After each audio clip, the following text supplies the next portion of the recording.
Hey y'all, welcome to Cmor of Life Unfiltered. We're your hosts, Sam and Alisha, high school sweethearts turned forever partners. This podcast is about love, learning, and adventure. We're bringing you the raw, the real, and the unfiltered. Welcome back to Cmor of Life Unfiltered. I'm Sam. And I'm Alisha. Let's get started. So as you all know, we have 3 pillars. Yes. There's love, there's learning, and there's adventure. Mm-hmm. And today we want to take you all on an adventure with us that dates back 12 years ago. Yes. To our very first overseas trip together as a couple. Mm-hmm. All the way back to 2013, where we decided to take a trip to the Bahamas. The thing is, we were what? We were in college. I remember that. We were in undergrad. And so we would have been about 20 years old in 2013. We're in fact 20 years old. Yeah. And up until then, like, we had taken some trips, right? But they were all within the U.S. Local trips, mostly road trips, at least together. Yeah. Because we hadn't even flown. Had we flown out of the state? I don't think so. I don't think so either. I think every trip we had taken before then was a trip within the state. Yeah. And somewhere we could drive to. Yeah. And then here we were, 20. 20 years old. Not really with a whole lot of funds. Not at all. And going to the Bahamas. And we weren't taking a cruise, so this wasn't like pack your 3-day bag, you're going on a cruise to the Bahamas. Woohoo. No, this was we're getting on a plane, we're flying into another country, and we actually need passports. Yeah, and we were going to be staying there for like 6-7 days, something like that. So getting the passports was it was an experience. You don't really realize that. Like now when we're older now, we've renewed those passports and everything like that. But at that time, we had both had passports previously. Or had you? No, you had not? Had never had a you had never had a passport. Yeah. I had a passport. You had a passport because I had gone to Haiti, right? And like your family's from Puerto Rico, you don't need a passport, right? And so I just remember going down, and on campus they had a passport agency for us, and I remember going there and being like, "Yep, I saw this little form, I filled it out, told me to bring these things, I'm here," and they're like, "Have you ever had a passport before?" And I was like, "Yeah, of course I have." And they're like, "Okay, well, did you bring it?" And I'm like, You know, like I hadn't even really told my parents we were going on this trip. Right. It was going to be like, we're going to tell them at the end, closer to. And then I called my mom and she's like, yeah, I have both of your, youth passports when you're a kid. And I'm like, oh, they want those. She's like, well, you better tell them you don't have them. I was like, yeah, I don't have them. So can I still proceed? And they allowed me to proceed, which was good. Yeah. Thank God, because we had a very short time frame.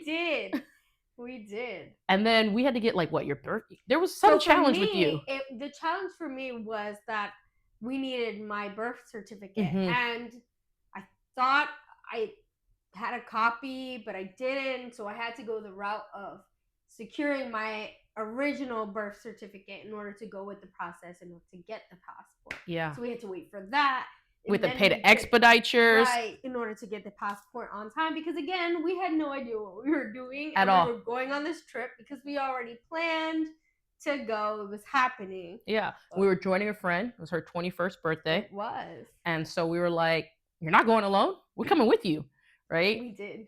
And that was really like the opening to all these amazing trips we've since taken. I mean, I can't even tell you how many places we've been now. To so many places. But honestly, I think that having that one experience where you're like, okay, we're going to just go for it, right? Yeah. Like, this is an opportunity. Let's take what money we do have and make our way to this place.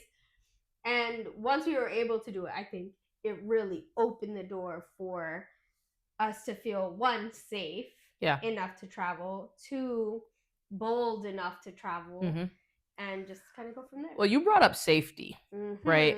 A lot of people don't realize the level of thought that goes into our safety in foreign countries, right? As much smack as people talk about the U.S., I absolutely feel safe here. most times. Like, I don't feel like I couldn't walk outside, hold your hand, give you a kiss or anything like that. But that was not the experience going to the Bahamas. And, we did talk about what that looked like out there. And this is 2013. 2013. Right. So a lot has changed now, of course. But at the time, we were pretty nervous about what that would look like. We were. And I think part of it was because, again, we had never traveled anywhere further than the state of Florida. And obviously, Florida Together. has its, right, together. Florida has its own set of, obstacles that you face regularly. But those are obstacles we are accustomed to, Exactly. I guess. Exactly. In lack of better terms. But I think that us traveling overseas on our own with just another friend, it made us realize how much you do need to think about where you're going and what's okay and what's allowed. So I think that was a good opportunity for us to, see it firsthand. Yeah, no, for sure. I agree. And we actually felt pretty good once we were there. Like we met some amazing locals. We did. LGBT couples who took us on experiences as well. An OMG like moment to me on that trip was getting into the car with strangers. We do some wild things on vacation. Let's go ahead and say, please don't get in cars with strangers. Yeah, I should start with that. Yeah. This is not us telling you to do such nonsense. Correct. I think that, let's just say, while we were experiencing the Bahamas, and we'll get to that point because I think it's important to hit that in a deeper sense because there was so much that happened after that moment. But, while we were going to the Bahamas, our passports were a big thing for us. Once we got there, we realized, okay, we made it into a new place. We walked in the airport. We were there. We had to find a way to get, or taxi at the time, to get to our hotel, So all of these things were happening. And I want to say one of the big things that I don't think we really talk about is the fact that we had no cell phones. That's true. We had no cell phones. I mean, I don't know if WhatsApp was a thing back then, but probably was. We weren't familiar. It wasn't something we used. And what kind of phones did we have? We had Metro, PCS. And don't you act brand new because I know some of y'all had Metro too. And that's fine. But phones did not work out there. They didn't work out there. We didn't have access to roaming. Or if we did it was hell of expensive. And Metro never even adopted roaming. Their whole model is supposed to be like, this is a flat rate. Okay, so there you go. And so while we were out there, we had no phones. Okay. Yeah. So we were kind of, I don't want to say traveling blindly, but in today's world, traveling blindly, right? Because we do everything with our phones. Our phones we have maps on our phones that can take us to all the places. We can call people on our phones while we're out of the country. You can call use someone WhatsApp and be on Wi-Fi. There's so many options. We didn't have that. So I think it's important to start there because of the fact that we had a nice hotel. We had beautiful resort vibes, but we wanted the local experience. Yeah.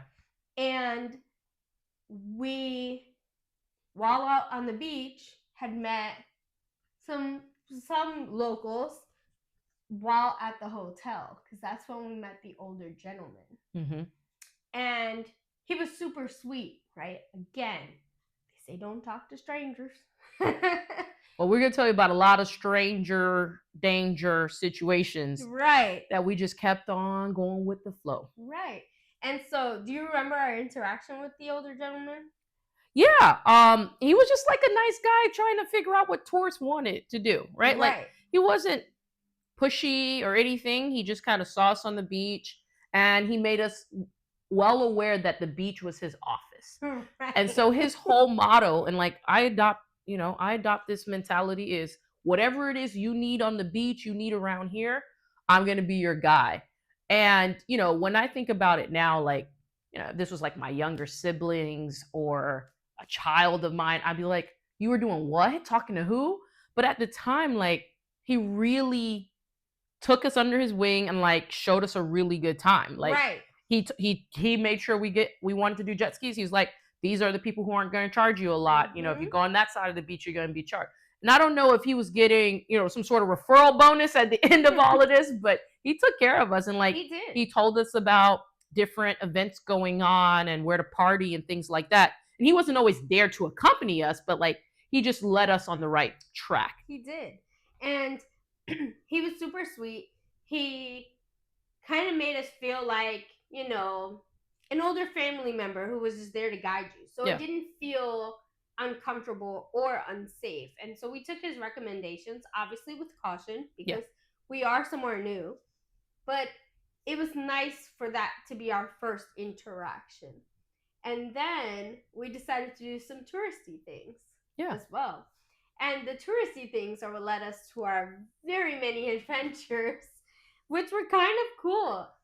You know, in hindsight, a little bit scary if you're a first-time traveler, or it was a little bit scary for me during the real time too. I don't know about Sam, but again, where I was going with getting into the car with strangers, that was probably talking to the guy on the beach, whatever. Getting in the car with these women that we did not know, I was like, you know, they can be taking us anywhere. Right. So what ended up happening was we were at a touristy restaurant / party spot. Yeah, Cmor frogs. Right. Give them their props. So you know, we were there. And while there, we met some locals who kind of realized that we were together. Mm-hmm. And again, we were with a friend because this entire trip was specifically for that friend's birthday. Yeah. And she was turning 21 and we were 20. And in the Bahamas, you could drink. It doesn't matter. Turning 21 or being 20, being 19, doesn't matter. You're allowed to drink at 18. Correct. And so we were like, even better, we have a trip where we can go and legally drink together and have a great time. So at Cmor Frogs, the only time we've ever had any drinks was legally, Samantha. Absolutely. What she said, because if it's legal there, it's legal. It's legal. So we're there, we're having a great time, and these ladies approach us and they say, hey, you look like you know how to have a good time. Yeah. And it was clear they were lesbians, so we're like, okay, our people, right? You know, they're looking out and they're like, we want to take you guys somewhere else you can enjoy your time. Yeah. And so we were like, okay, great. We talked it through. We were like, yeah, let's do it. Yeah, the three of us are just going to hop in the back seat of these people's car and go on an adventure. And we did. We got in this car and we went on this adventure. Yeah, and I remember, like, now, 12 years later, 2025, like, there's a shit ton of hookah lounges, right? Like, everywhere you turn, there's a hookah lounge. Any city you go to, there's a hookah lounge. We've gone to Europe and we've gone to, like, different hookah lounges. Mm-hmm. But when you think about it, that was the first time we had gone to a hookah lounge. That was. I don't know if I should really call it a lounge, per se. It was like a hookah room. A hookah room. It was, because the goal was to kind of give it that, you know, I don't want to say like a basement party vibe, but like, just, it was small, intimate, and it was meant for the people that it was meant for. Yeah. And so it was our first introduction, for the hookah lounge. Yeah. And I don't think we did any hookah.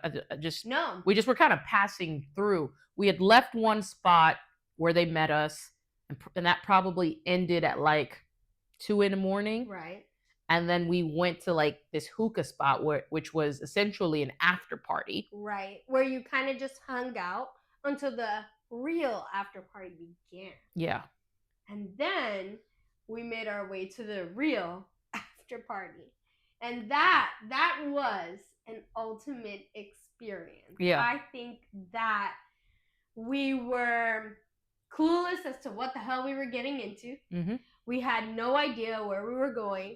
But we knew that we were with these people who have so far treated us nicely. Yeah, and they're locals, so this is their hood. You know, they know where to go. Right. And they took us to what was essentially a nightclub for LGBT locals. And I use the word club just because that was kind of the setting, but it was taking place in like an abandoned house almost. Right. And part of the conversation going there was, if we want to be our free selves, we have to wait until this time. And we have to kind of be somewhere a little bit ducked off. And be mindful of where we are. Yeah. And who's around at all times, because we wanted to stay safe. Yeah. And I believe that is what made us feel safer, kind of sort of, because they understood that there were boundaries that they were kind of crossing, and so we needed to be mindful but also enjoy ourselves and live our truths. Yeah. And I think for them this was kind of like their like underground party, right? Like there was just this thing that they had for them, and no one bothered them in this space, right? Like this was their space. We were behind gates. We were completely ducked off. And everyone who was there had the same goals in mind and just wanted to party and have a good time amongst people who they felt comfortable with. And so it was really cool to get that real local experience, right? Like real raw. Just you're in it with everyone who's from there, who this is their vibe, this is what they do, this is how they live their truth. Yeah. And so they had like a DJ down there. They did. They had this big old fan. Because there was no AC. Again, we're in an abandoned house essentially. Like, you know what I mean? They got these windows open or broken, depending on how you look at it. And these massive fans, and it was just like such a vibe, man. Like the music was good, the people were vibing. And again, this is not like a real nightclub. So yeah, you can buy some drinks from this random local vendor, right? That just came with a cooler, has some beers in there. They got a couple of different drinks. And then you're just paying a local person to have a vibe. And it was really, really cool. Right. And so that was that night. That night was just filled with so much dancing, so much laughter, so many opportunities to just meet people. And it kind of solidified, like, this is what experiencing other places is like, as who we are. Now, that night did end eventually, really, really late. Probably in the morning. I was gonna say that morning ended. That morning ended, and we did go back to our hotel. Yeah, but safely. We as did you can see. Safely because those same women that we met in the original bar that we were at, they brought us all the way full circle back to our hotels, and we exchanged information during that time. And we saw them again. We did, because what we didn't know was that in the Bahamas they have the Junkanoo, and Junkanoo is like their big carnival version of a celebration. Yeah. And it was during their practice time that we were there, so they were going to be practicing for their main event, and that was somewhere where we were going to be meeting up. And so in order to communicate with them, we actually did so back through the guy on the beach. Correct. Our guy, I'm telling you, this is our guy. And so we're like, hey, look, we have their information. Our phones don't work. We want to go and hang out with them. He was like, oh, not only will I get you guys over to the Junkanoo, we'll get you in touch with them and everything. And like, we all just met up there. We did. Like, and it was just so much about that cultural experience, right? Like, these people wanted us to have a good time, right? They just were open to it, and they're like, look, you're here and you want a local experience, let's give you that. Right? Here it is. Like, you don't need to just stay at the resort, continuously go to the beach or anything like that. Like, you can really go out and have this experience. And we did do some of the touristy things, right? We stayed local. We had the tourist breakfast, and we went to the beach and, you know, snorkeled and all that sort of stuff, jet ski riding, all that stuff. But it was really like that authentic local experience that solidified what we wanted our adventures to look like moving forward. I agree. And it was our first time doing this, right? So these are all things that we had never experienced before. We're trying out all types of foods, all types of activities. It was just and in an eventful time while feeling secure in what you're doing, even though to others, like our family and our friends, it would be a little bit insane. Yeah, yeah. I mean, we gotta be a little bit insane to do some of the things we do. But what would you say, looking back on that, is something that you realized on that trip that is still something you look back on today on our other trips? Any connections? As far as my experience, Yeah. I think that originally while traveling there, I was nervous. Yeah. My nerves ate me up inside and out. And even though we were having this really cool experience where we were going out and about with people that understood who we were in our queerness and wanted to express their queerness, and we were going to have a great time, I was nervous. So when we were out and about in different settings, I'm very much a PDA person, but I was so scared to be visible in my PDA-ness, yes, you could say, because first time out of the country, first time doing this, and we're the adults now, right? Yeah. So yeah. No one's there. I was so scared because I never want anyone to feel so uncomfortable that their reaction is to be violent. Of course. And so even though we were having these fantastic experiences, even though the people we interacted with were very much aware and accepting of who we were, it was scary. It was nerve-wracking. Normally we're very handsy, like we hold hands, we touch, we kiss, and I was too afraid to do that. Yeah. And I know that I've carried that with me because we always look at the places we're traveling to and their exceptions and their laws and all the things that they believe in order to feel comfortable and safe in where we're going. But it still sometimes is a trigger for me if I know that they're not 100% accepting, which most places aren't, right? But I never want to be faced with a violent interaction or an aggressive interaction because we are who we are. So I'm not sure if that's what your question was asking me, but that's where I was going. No, for sure. The thing is, we're so different in the way that we see things and the way that we react to certain things. And I remember for me, I'm like, I live in this world where like I'm untouchable, right? Like I'm just like, I'm untouchable. Nothing's going to happen to me. All is well. It's not that serious. And at first, it really, to me, was like, I'm not from here. I'm American. I don't even need to think about these things. Like that was really my first thoughts, right? So when you were bringing these things up, I'm like, so you're really not gonna kiss me? Like you really not gonna hold my hand? Like that's okay. Exactly how she was. Okay, for anyone who wants to know, that is exactly how she was. And it was unfair to you, like because it was never to try to diminish how you were feeling, right? It was just in my mind not gonna be a factor, not gonna be an issue. And I know that this episode is about that first trip to the Bahamas, but I really it still never clicked to me until we had traveled to China. Right? So for me, that's news to me. Yeah.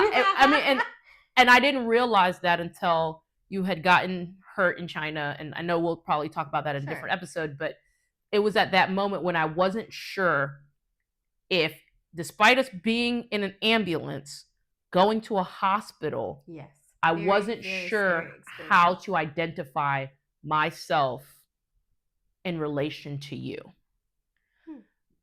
That was the first time that I had a pause and just think like, do I say we're friends? Do I say we're roommates? Like, what do I say to these people when I know in their country, part of their culture is not accepting of this, and like we're in a pretty serious situation. You're going to the Right. hospital, right? And I don't want to say something that makes them uncomfortable or they take it out on your health or something. You know what I mean? Like, Right. and so for me, I was like, I'll just say friend. But then I was also like, wait a minute. But if we get there and they're like, well, you're just a friend, you can't come back here. And we weren't married yet. We're But not. I still wanted to be able to go back there. And I remember just sitting in the ambulance and then I just blurted it out. I was like, listen, all due respect to you guys, what you have going on in your country, we're partners, we live together, we're on this trip together. I need to be able to get into her hospital room. Like at the end of the day, and they were just like looking at me like I was on something, right? And they were just like, okay, that's fine. Mm-hmm. I'm like, that's it.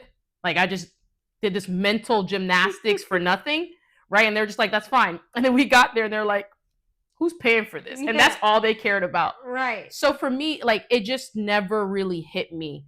But because obviously we travel a lot together, I am consciously thinking about your comfort level somewhere. And obviously my own, but I know that is something that means a lot to you. And even though I want to live in this nonchalant world, I know that's not reality, right? And so it is something that we're conscious of and that we do look into before we get on a trip. And we've said no to some countries because we're just like, it's just not worth it. Right. I think my biggest concerns have been just, again, I don't want anyone to ever feel comfortable enough to be aggressive or violent towards us. Yeah. Because of who we are. Of course. And whatever it takes, in my opinion, for us to stay safe is what we should, kind of gear our actions towards. Of course. And so, especially the first trip, we were first timers, first timers traveling outside of the country as a lesbian couple who is out and open. And who's young. We were very young. We're interracial new in our relationship. We're right, and so like there's just so many factors that she's going through those mental gymnastics in her head while we're in China, and that's me on our very first trip, like freaking out, like, okay, what if someone says something, and what is our response? Do we just play it cool? What if people catch you off guard and you respond just because your like immediate thought comes out? What are the steps? What happens next? And we don't have phones.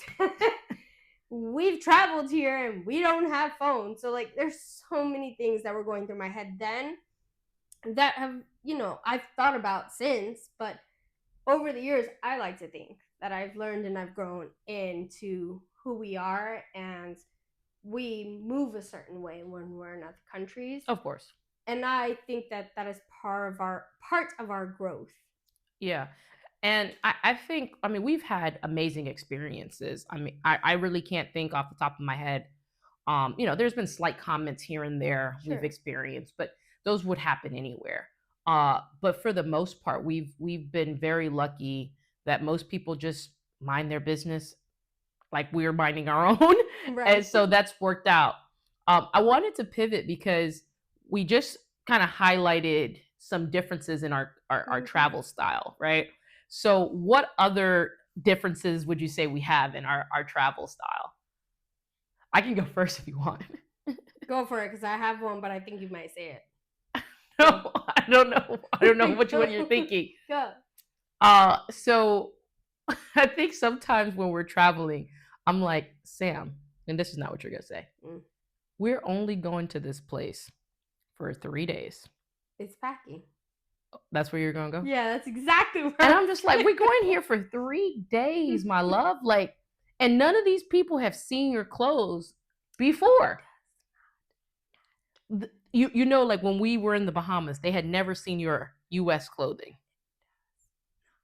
So that's number one on the list of like, I can travel light. I can just bring 2 pants and 3 shirts. And she will be fine. I will. And I know that is, and I remember one of our topic suggestions is like, about what sort of heteronormative things we do. And I know that that's more like, oh, guys do that, but like it actually makes logical sense to me that I don't need to bring everything I own. Okay, to be fair, on our very first trip to the Bahamas, we brought this massive luggage. Yeah, I think we checked the bag. Yeah. Okay. We didn't know what we were doing. We had no idea what we were doing. Okay. That luggage, thank goodness for that luggage, because it held us down for a little while. But it was huge. There was no need for all of that. I don't know why we had that big old thing. We could have done what we do now. Yeah. But obviously, that took time to figure out. But, I like to dress up. I like to bring different clothing. I like to figure out what I'm wearing when I'm there. This is her first episode not wearing heels, by the way. She has worn heels every episode. You can't even see her feet. You know what? I'm just saying, so the people know. Anyway, I enjoy dressing up. I have fun with it. Yeah. And so when we're going on a trip, I like to do that there. Mm-hmm. And sometimes it requires new clothing. I will admit that. So for anyone who likes to travel, obviously, you don't need a huge budget for all the things, because you can do, small budget trips and have a phenomenal experience. Of course. But I like to travel with new clothing.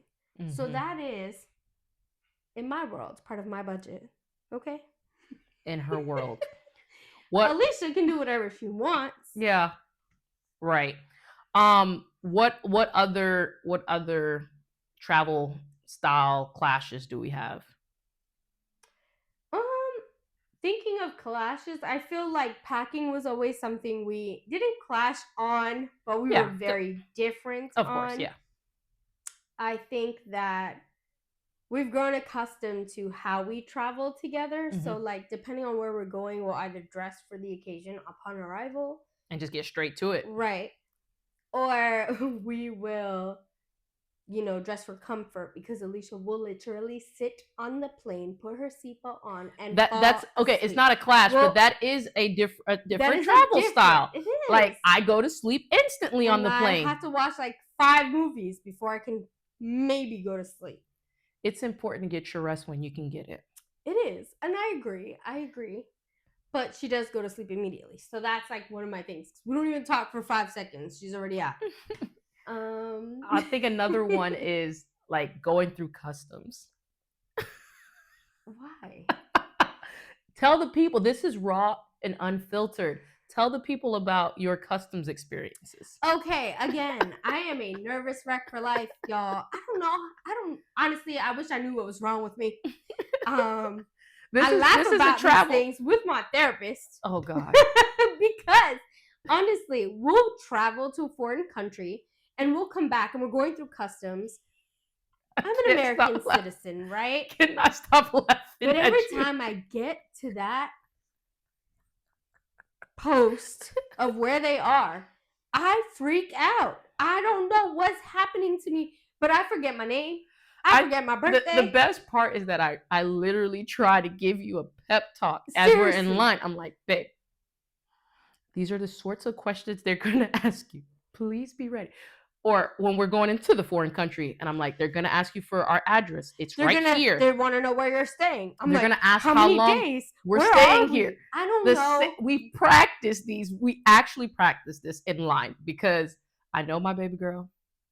She's nervous. And I'm like, baby, you know the answers to this. We're not doing anything wrong. We're legally supposed to be here. And, the thing is, I'm pretty sure we're going to have people in the comments that are just like you. They're going to be like, you not alone, sis. Because I don't know what it is. A part of my brain, like, all right, sidetracking a little bit. Whenever I go into a store to return an item, I must do it first. I cannot walk around the store with this bag that has a receipt with the item, because I swear it looks like I stole something. And so I'm panicking. I'm panicking because Alisha is the type that's like, let's just walk around the store and get everything we need, and then we'll return and do everything all at once. Because And I'm logical and I in want to go theory, online once. that makes sense. But in my panicking brain, I'm like, oh my God, they're watching me. Someone's on camera and they're watching me. They're seeing me. They're like, I have a freaking receipt. It's in the back. I can't help it. I don't know what's wrong. So when we're going through customs, And ma'am, what's your name? you know, you know what? What do you do for a living? Me, Educator. I don't know why. I wish I did.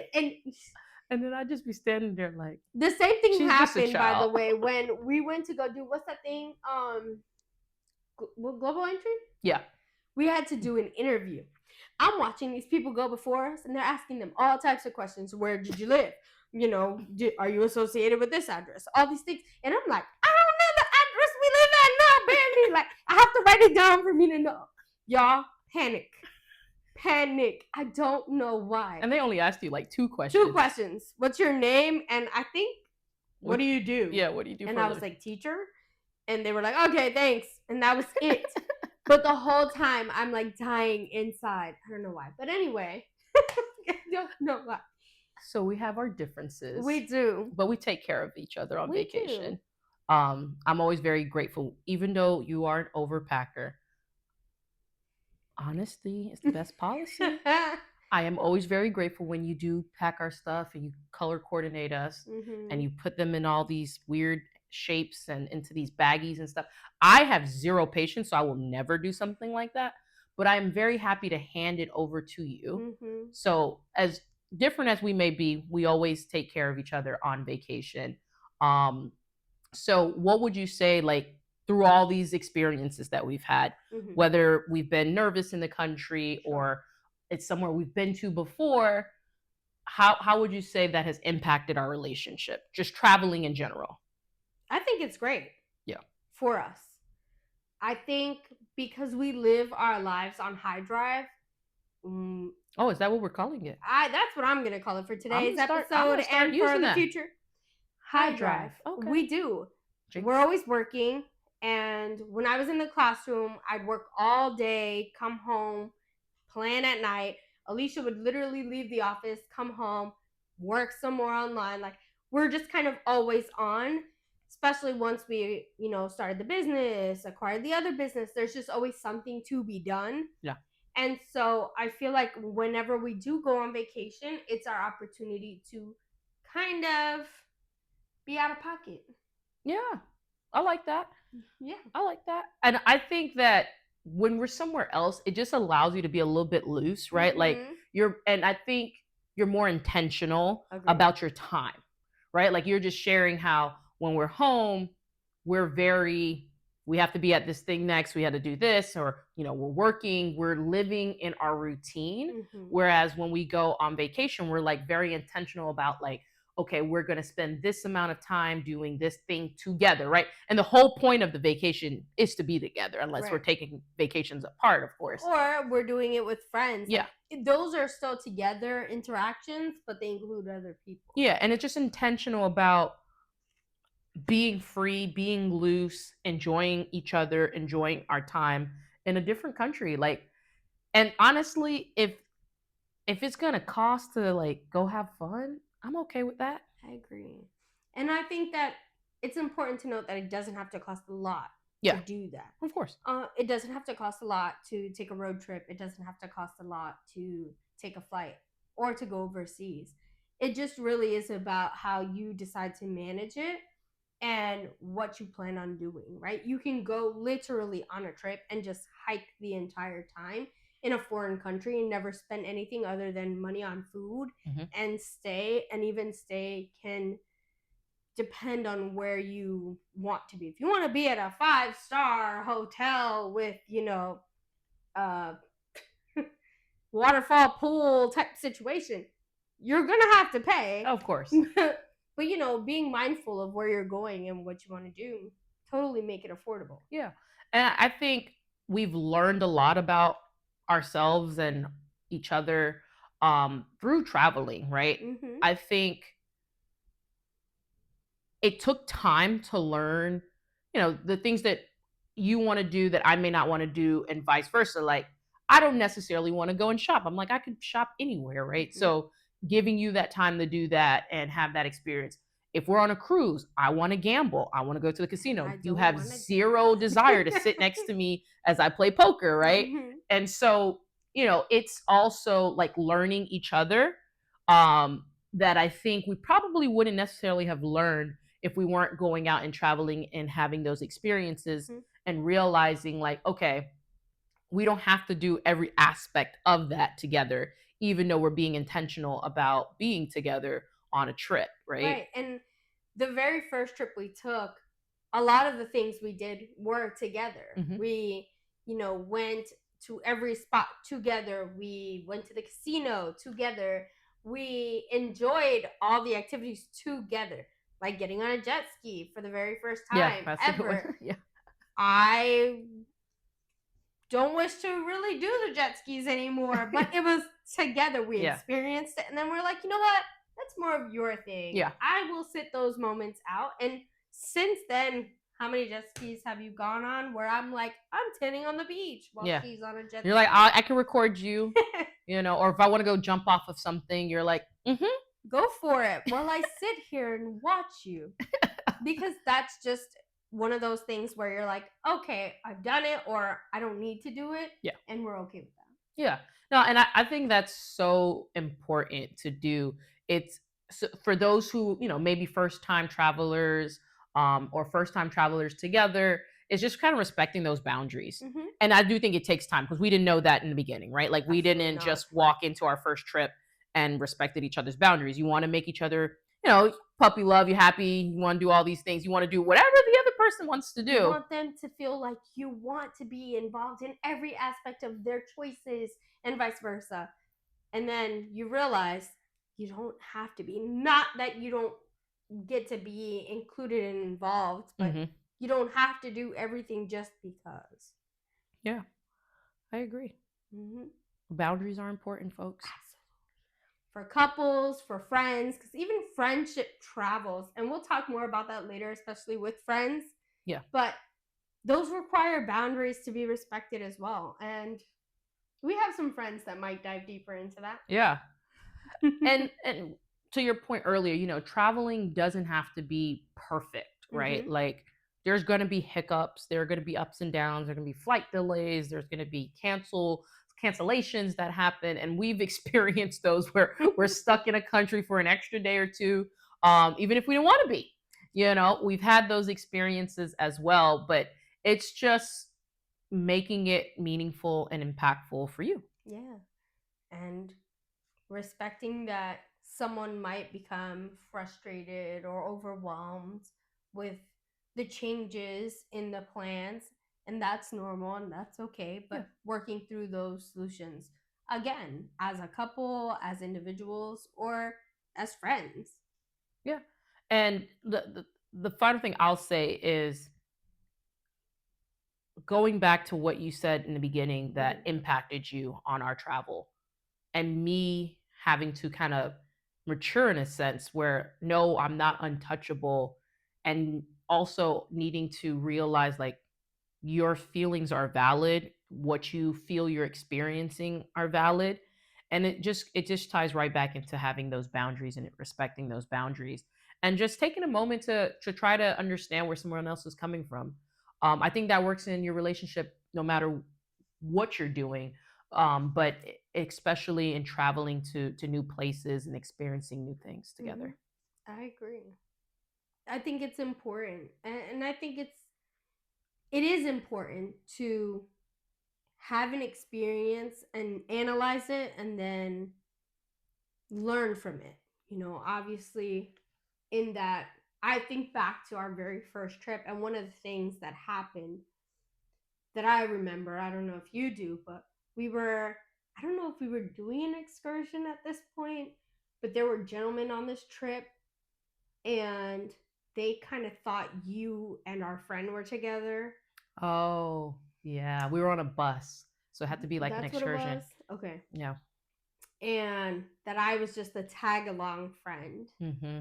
And it was only because of the way we appear to people. Obviously, Alisha is very much, um, you know, masculine dressing in the sense that she wears clothing that is considered more mask. And so, and I'm femme, so, or feminine presenting. And so their conclusion was that her and our friend were the ones together and I was the odd man out. Yeah. And it was uncomfortable because, again, my reaction was, let's not say anything. There's this group of men that are obviously tourists, but also we're on this excursion with locals. Like, it was just a lot for me. And it was, again, our first trip. So it was overwhelming for me. Like, let's just leave it. Yeah. And Alisha didn't agree. I've learned since that there are things I can leave alone. I did not leave that alone because it's me, and it's you. I know. And don't talk to my girl. So anyway, evolving. We're still evolving. I'm still evolving today. So, but I do think that goes to respecting boundaries. That now I know how uncomfortable it will make you for me to like cause a scene anywhere, but especially overseas. So, can I cause a scene in America? I think so. But then I'll take it down a notch in someone else's country. But that was our first trip. Yes. We did it on a budget. We did. And I want to leave everyone with a message. Do not wait to travel. Do not wait to have X amount of money before you take that step. Obviously, don't just be willy-nilly crazy and go into debt for traveling, but find a way to travel, find a way to experience new things, and don't let money be the determining factor, or fear, or maybe your spouse doesn't want to travel, or you don't know who to travel with. Like, find your people or travel alone, whatever it is, but obviously be safe, and just don't wait till it's too late to really experience new things. I agree. And with her saying, don't let money be a factor, we all understand that everyday life, real world, we all have bills, we all have things that we have to take care of, things that come first in how we manage our money. But set aside those, extra few bucks that you have if you want to travel. If you don't care to travel, don't travel. Do your own thing, boo. Yeah. But if you wish to travel, if you want to explore places outside of your usual bubble, put that money to the side. Set up a budget, set up a plan, even if it's, an extra savings account you never touch and it's only for travel. Do something that's going to allow you that a little bit of freedom, of course, to take that step and travel outside of your comfort zone. Even if the first trip for us, I think, was Orlando. Yeah. An hour away we drove, right? Yeah, from Tampa to Orlando. Right. Yeah. So even if it's a simple trip, you live in a small town or a small city and you want to go just a little bit further out, do that. Who cares? It's for you. And if you're a couple and you want to do it, both of you set aside together those funds, come up with a plan. What is it that we want to do? If one of you likes adventure and the other one likes leisure, how does that look for you? Because you can be two very different people. We like adventure, but we also like leisure. Most of the time we adventure, depending on location. But really think about it, consider it, and do it. Don't be afraid, just do it. There's so many things that you can look into. There are so many apps that we didn't have. You have WhatsApp now. Wait a minute, you're not making... Here she go with this old stuff. No, I just trying to make me seem old. We didn't have access to it either. We didn't have apps. A, we couldn't afford it, or we didn't have access to it, or we just didn't know about it. Yeah. Right? And that's normal. That's a growing pain. You figure it out and you're like, what? How did I know? Uber was happening before we actually knew it was a thing. Yeah. And we just weren't paying attention, right? There are so many opportunities for you to figure out more with all the access you have today to apps and tools and things like that. So don't limit yourself. That's how we'll end this. Yeah. Don't limit yourself. So thank you. And until next time, continue to see more of life unfiltered.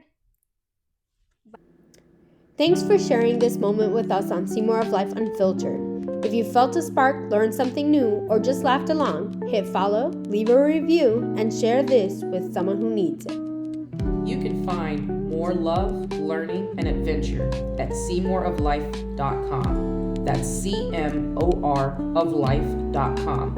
And across our socials at cmoroflife_. Until next time, Keep living unfiltered.